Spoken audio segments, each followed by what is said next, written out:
25కు 25 మంది. ఇప్పుడు నెల్లిమర్లో సవాలు విసురుతున్న వైకాంట్ పులివెందల ఏ ముఖం పెట్టుకొని ఓటు అడుగుతావు? పులివెందల్లో బాబాయిని చంపావని ఓటు అడుగుతావా? నెల్లిమర్లో ఏ ముఖం పెట్టుకొని ఓటు అడుగుతావు?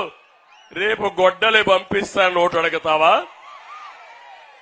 అందుకే అభివృద్ధి చేసే పార్టీలకు ఓటేయాల్సి కోరుకుంటూ ఇక్కడికి వచ్చినప్పుడు జగన్ ఋషికొండను మింగేసి ఆయన ఆదర్శంగా తీసుకున్నాడు. ఇక్కడుండి అప్పలనాయుడు కొండ అప్పల్ నర్సయ్య గారు, అప్పలనాయుడు అదే బడ్డుకొండ అప్పలనాయుడు. కరెక్టేనా తమ్ముళ్ళు? మా తమ్ముడు ముద్దుగా పిలుస్తున్నాడు అప్పల నర్సయ్య అని. అప్పల నర్సయ్య కాదు, అప్పల నాయుడు, బడ్డుకొండ అప్పలనాయుడు. మొత్తం నియోజకవర్గంలో ఉండే కొండలన్నీ మింగేసిన ఆనకొండ ఈ అప్పలనాయుడు అని చెప్పి నేను మీకు తెలియజేస్తున్నా.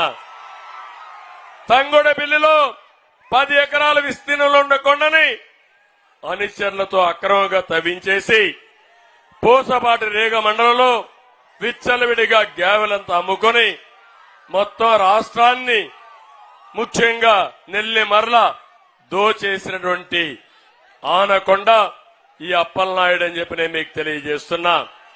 ఇప్పుడే జనసేన అభ్యర్థి, ఇంకో పక్క ఎంపీ అభ్యర్థి ఇద్దరు కోరారు. ఇక్కడ ఇంకొక విషయం కూడా మీకు చెప్పాలి. ఈ సమస్యలన్నీ మేము పరిష్కారం చేస్తాం. బంగారు రాజు పైన అభిమానం ఉండే వాళ్ళందరూ మాధవికి ఓటేయండి. బంగారు రాజు భవిష్యత్తు మేము చూసుకుంటామని మీ అందరికీ హామీ ఇస్తున్నా. అటు జనసేనలో ఉండే నాయకులు, త్యాగాలు చేసిన నాయకులకి భవిష్యత్తులో మేము గుర్తింపిస్తాం. వాళ్ళని కూడా గవర్నమెంట్ లో భాగస్వాములు చేసుకుంటామని మీ అందరికీ హామీ ఇస్తున్నా. అటు జనసేన, ఇటు తెలుగుదేశం, బీజేపీలో ఎవరికైతే సీట్లు రాలేదో, ఎవరైతే సమర్థవంతమైన నాయకులు ఉన్నారో అందరినీ కూడా ఎక్కడికక్కడ ప్రభుత్వంలో భాగస్వామ్యం చేసే బాధ్యత మాది. అధికారంలోకి వచ్చిన వెంటనే నదుల అనుసంధానం చేస్తాం, పోలవరం పూర్తి చేస్తాం, ఉత్తరాంధ్ర సుజల స్రవంతి పూర్తి చేసే బాధ్యత మాదని మీ అందరికీ హామీ ఇస్తున్నా. అదే మాదిరిగా నీళ్లన్నీ ఏదైతే రామతీర్థం,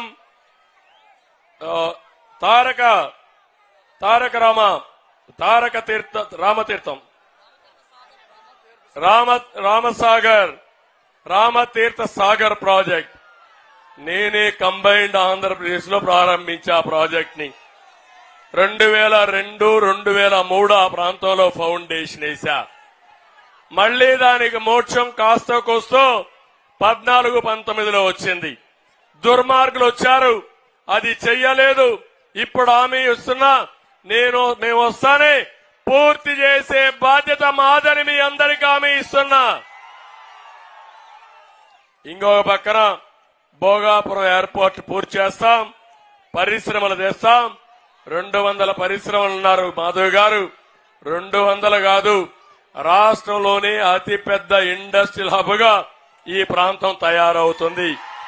అలాంటి అనుకూలమైన పరిస్థితులు ఇక్కడ ఉన్నాయి. ఇంకో పక్క జూట్ మిల్లు వల్ల దెబ్బతిన్నారు, వాళ్ళందరినీ ఆదుకుంటాం. సీతమ్మ చెరువును మినీ రిజర్వాయర్ గా చేయాలన్నారు, ఇది కూడా చేస్తాం. హుదుహుదులో చాలా మందికి ఇబ్బంది వచ్చింది, వాళ్ళకి ఇంకా కూడా ఆ ఇండ్లు కూడా ఇవ్వలేదు. అవన్నీ పూర్తి చేస్తామని చెప్పి కూడా నేను మీకు తెలియజేసుకుంటూ, ఇవి కాకుండా సూపర్ 6 తీసుకొచ్చాం.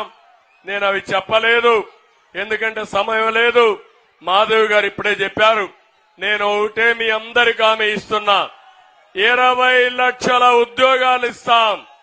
మొదటి సంతకం మెగా డిఎస్సి పైన పెడతామని హామీ ఇస్తున్నా. అన్నదాతకు 20,000 రూపాయల ఆర్థిక సహాయం చేస్తాం. ప్రతి ఆడబిడ్డకి 1500 రూపాయలు చొప్పున నెలకిచ్చి అదే సమయంలో సంవత్సరానికి 18,000 ఇచ్చి 5 సంవత్సరాల్లో 90,000 రూపాయలు మీకు ఇచ్చే బాధ్యత మాది. తల్లికి వందనంలో ప్రతి ఒక్క ఆడబిడ్డకి 15,000 ఇస్తామని చెప్పి హామీ ఇస్తున్నా. 3 దీపం కనెక్షన్ కూడా ఉచితంగా ఇస్తాం. ఇది కాకుండా ఆర్టీసీ బస్సుల్లో ఉచిత ప్రయాణ సౌకర్యం ఏర్పాటు చేస్తాం. ఇదే కాదు, డాక్రా సంఘాలకి 10 లక్షల వరకు 0% వడ్డీ రేటుతో వడ్డీ లేని రుణాలు ఇచ్చే బాధ్యత మాదని మీ అందరికీ హామీ ఇస్తున్నా. పెన్షన్లు ప్రతి ఒక్కరికి 4,000 రూపాయల పెన్షన్ ఇస్తాం. ఇంటి దగ్గర ఇస్తాం. మొదటి తారీఖున ఇస్తాం. పెంచిన పింఛన్లు ఏప్రిల్ నెలలో నుంచి మీకు ఇచ్చే బాధ్యత మాదని మీ అందరికీ హామీ ఇస్తున్నా. ఇవన్నీ చేస్తామని హామీ ఇస్తూ మా బాధ్యతోటి ఈ రాష్ట్రాన్ని అన్ని రంగాలలో అభివృద్ధి చేసి మళ్లీ మీ రుణం తీర్చుకుంటాం. ఫ్రంట్ అభ్యర్థుల్ని, కూటమి అభ్యర్థుల్ని గెలిపించాల్సిందిగా కోరుకుంటూ, తమ్ముళ్ళు మీ ఉత్సాహం చూశాం. ఒక్కొక్కరు ఆకాశానికి ఎగిరి పడుతున్నారు. రేపు ఎన్నికల రోజున పోలింగ్ బూత్ దద్దరిల్లాలి. మామూలు బటన్ కాదు, 2 బటన్లు నొక్కుతున్నారు. ఒక బటన్ గాజు గ్లాసు పైన మాధవి గెలుపుకి, అది పోయి జగన్మోహన్ రెడ్డి గుండెల్లో గుర్తుకోవాలి. చేస్తారా అని అడుగుతున్నా. 2 అప్పలనాయుడు సైకిల్ గుర్తుకి అప్పలనాయుడు ఓటేసి ఒక సాధారణ కార్యకర్తని ఎంపీగా చేసి ఢిల్లీ పార్లమెంటుకు పంపించాల్సిందిగా మిమ్మల్ని అందరినీ కోరుకుంటూ